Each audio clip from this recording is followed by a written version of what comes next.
We all feel the pain of either isolation or physical pain. Emotional, spiritual, and mental pain is a result of some kind of isolation from the true state of being unified, either within one's own cognizant aspects or with those around them. A human being requires a certain level of understanding to move forward. Pain, in various ways, is that trigger. It is that ability, that it is that starting off point, that spark that ignites the fire of understanding and increased individualization, but a decreasing need of others to make us feel secure in that individualization. If we feel secure, then that is the start of the battle. Pain in all its forms is very much a natural spiritual process, an emotional process, a mental process, an environmental process. It allows us to realize that there's something wrong. There's something that needs to be changed, and that there's something that we need to figure out in order to make that change. Without pain in all its different flavors, we would stagnate. We would not think that we need to change anything. We would indeed think that everything is just fine as long as the pain doesn't increase or as long as the division doesn't increase. But pain exists. That loneliness I'm talking about, also the physical pain and emotional pain, things like that exist so that we will respond. If you touch something that's hot and you burn yourself, then you don't do it again. The other forms of pain when it comes to spirituality, emotions, and mental pains are very similar to the physical pain of touching something and being burnt. But the thing about emotional, spiritual, and mental pain is that it doesn't necessarily bring the realization that we shouldn't do it again because it's very subtle. Subtle pain is the most hard to understand, but also the most detrimental and necessary to understand. Otherwise, we move on and do the same thing over and over and over again. Now, when it comes to the emotions, there's a wide variety of emotions that a human being can experience. But when we focus on emotional pain, we find that it is most repetitive. It occurs again and again and again in the same kind of circumstances. Because the emotions are not easy to understand by our logical mind. If our logical mind says one thing about emotions and the pain that we experience with them, our emotional body will definitely have some different ideas. What if I did this? What if I made this person happy? What if I did this instead of doing that? What if I met up to this challenge instead of shrinking before it? Maybe I can resolve this emotional pain. But, while that is true, that is very true. Sometimes it's very, very important to say, okay, well, I feel this challenge, this emotional challenge, has not been met by me to my fullest extent, then I need to try harder. That is a very big possibility.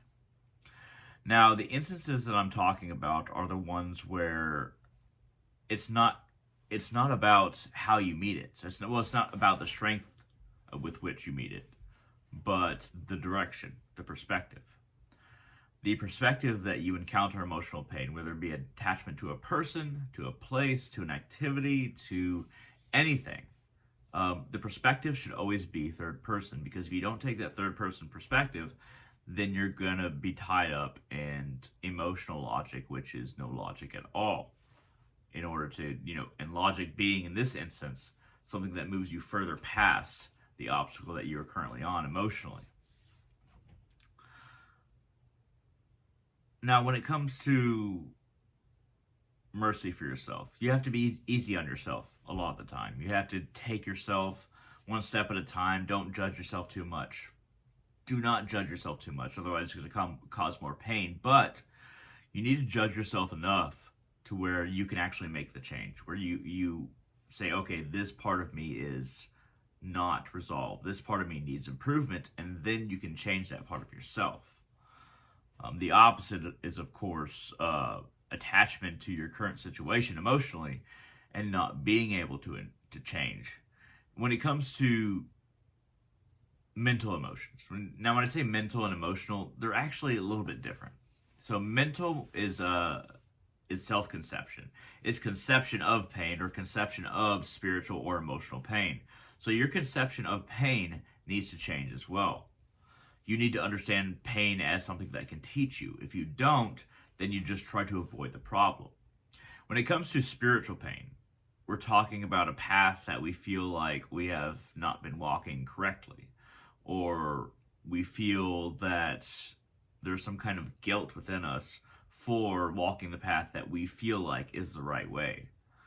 So when we feel like a certain path is the right way and we still walk it regardless of our spiritual, I would say, not dangers, but predispositions. When we feel like, okay, a lot of people would judge me for walking my spiritual path in this way, they would not approve of this, then you should keep on walking. But if your heart and the deepest parts of your minds and even your logic and your soul itself says you should change course or you should continue along the path, choose that.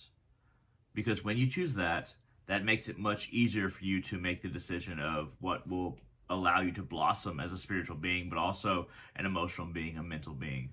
And all these things will blossom at once if you find the right path, namely a spiritual path. So you have to be very careful with how you interpret your own feelings and how you understand them. Otherwise, you might go down the wrong path. There is no small or big person when it comes to these things. The emotional body, the mental body, the spiritual body, even the logical side of ourselves.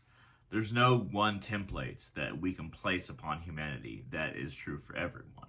So you have to either negate or collaborate with these various things within yourself so that you can become the person that you truly want to be. And now, all the time, we want to be somebody that we're not, but the person that we truly want to be should be exposed. You should find out exactly what that is, who you are, and then shoot for that. But it's all about finding yourself. As somebody who's been, well, I'm schizophrenic. It took me until I'm 29 now. It took me to the age of maybe 23 to really gain emotional skills, and then maybe 27 in order to gain speaking skills, even to this level. I mean, even before the age of 23, my face would really turn red and I'd get very nervous even checking out at the grocery store if it wasn't like self-checkout.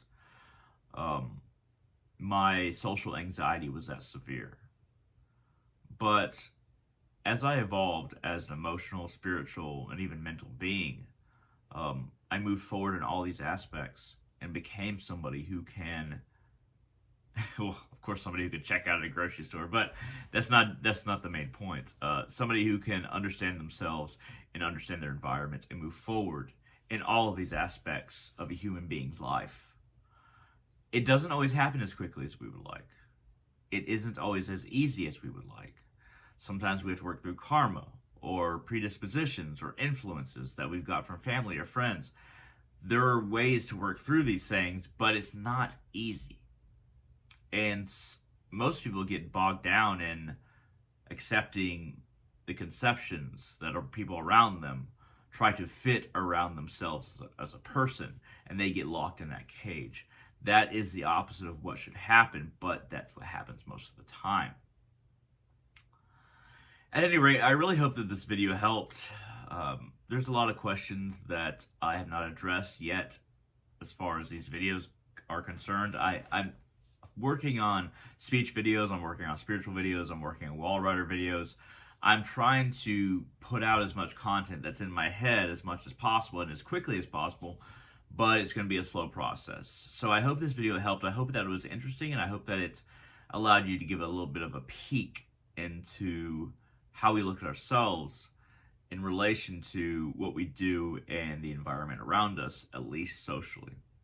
So if you want to contact me on Facebook, feel free to contact me at www.facebook.com/Hunter Salazar. HUNTER Salazar.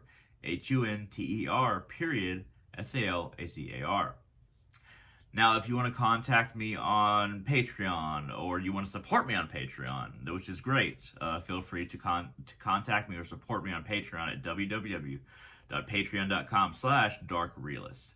Capital D, capital R.